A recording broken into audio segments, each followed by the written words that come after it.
is the gallant, loyal thing here. So in this case, I would be Amy, who made the cake, sliced it up, and handed it to him. She did that because she thought it was the right thing to do, but then she held that against him. So it was her action of giving him the cake, even though she thought he wouldn't like it, even though she didn't cut enough for herself to have a slice. She took the action that she thought was the right thing to do, but then held her actions against him. Me staying in the right lane, bitching at everybody who goes by in the left lane to insert themselves in front. I can't be the guy who's doing the right thing and be angry about people not doing the right thing. It doesn't work that way.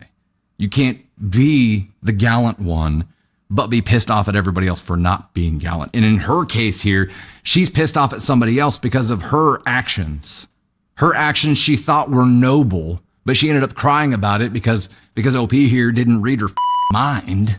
How would he know? How would he know that she only cut 8 pieces? How would he know that she was only offering it to him to be polite? How would he even know that there was coconut inside the cake? He wouldn't. It is unreasonable for him to know any of these things. Yet she's created this narrative in her mind where he did. He knew there was going to be coconut in there. He took the cake, took just a single bite, and then waited and threw the rest of it away just to spite her. People aren't thinking about you nearly as much as they're thinking about you. It is really easy for us to get caught up in this web of everybody is singling us out. Everybody's after us. You know what I mean? Like you're the way that you receive information or the way that you see things going down, it's rarely that way. And in this case, I think you'd have to do like a reality check here. And Amy's husband sending OP messages now, calling him out for it. I'm concerned for him too, because surely he knows that OP didn't be like, oh, is there coconut in there? Yeah, I'll take it. I'm not going to eat it. I'm just going to throw it away, but I'll take it anyway. She cried herself to sleep because of this. What? You are not the asshole here, but I'm guessing Amy sent out a sob text in a group chat that you're not involved in, so everybody else knows what's going on. That's why you've been left on red.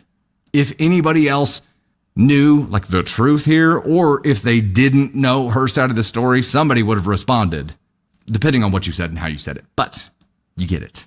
Like she got narrative control first. So now everybody's Switzerland or just staying out of it or trying not to rock the boat, except for the one guy who sent you the thumbs down, who very clearly they already got to. This is unreasonable.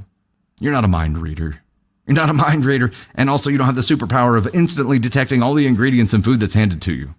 And what were you supposed to do? Take one bite and be like, oh, this has coconut in it. Let me return it so someone else can eat the cake that I've eaten a bite off of. Kobayashi Maru, man. Kobayashi Maru. Dixon, yeah, she could have cut smaller slices. How are you responsible for her actions? Why? If this was an intentional setup on her part, like why? Why? Also, I think, Ellen, Mac, either that or we're missing a huge slice of the story. I think when you create something, there's no way that she didn't like take a little taste of the filling as she was making this. There's no way she didn't taste some ingredients along the way. The whole thing is she was deprived of her own creation, which I would think would be a pretty common thing if you're the baker. You know what I mean? I don't know. I don't bake. Candy Thunder, come on up and let's have you talk about it, because I can make a German pancake, and that's about the extent of my like cake making abilities here. Well, you nailed that recipe. You did such a good job. I can eat cake. I'm good at that. Ladies and gents, Candy Thunder. So if we're in this scenario and I f*** up the slicing and I don't make enough pieces for everyone at the party, obviously I would sit out and not bitch about it. But also, you're there. You got your cake. Mm-hmm. Her husband was there. He got his cake. Aha. Why the f*** did her husband not share the cake with her when she's the one who made it and he knew what was happening, but he ate his whole piece? So in that scenario, husband should have shared with the wife, This is right? why he's lashing out with the ferocity that he's lashing out, though. Yeah, because he's covering his own ass too. Because now he has to make up for it by going after OP. Right. Like, you dick, you did this on purpose, and now I'm getting bitched at too because she can smell the coconut on my breath, man. But also, when you're like handing out cake, like You're like, hey, it's coconut cake. Does anybody want any? Like, you don't have to walk the pieces like over to people or like announce what kind of cake it is, and then you wouldn't have this problem. But also, like, if you knew how many people were going to be there and you're making the cake for the amount of people, make a bigger cake. Yeah, right? or cut smaller slices. But you're right. And I love what you shared because there's so many people that are like, ooh, I feel I act this way. I do this people pleasing behavior. And then I regret it because it harms myself. Yeah. And You can't have it both ways. Such a good lesson too. I can tell you this, during that therapy call, I did not like it. Like that's one of those painful self-reflection things, right? Where you're like, and at the end of this, we had this conversation, and she's like, okay, so now in this drawing, she created a drawing. It's called like cartooning. So she made this drawing, and she's like, okay, now that we've talked about all this, where are the assholes in this picture? And I'm like, I'm not gonna say it. I'm not gonna say it. I love it. I just though. won't. I won't say it.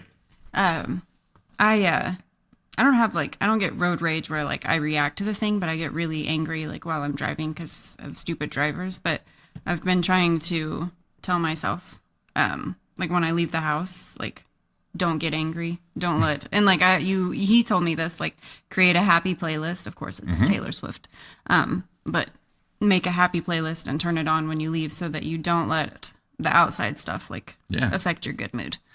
It's the whole movie soundtrack thing. Like you get to decide what kind of scene this is going to be through the music choice. Yes. It is handy.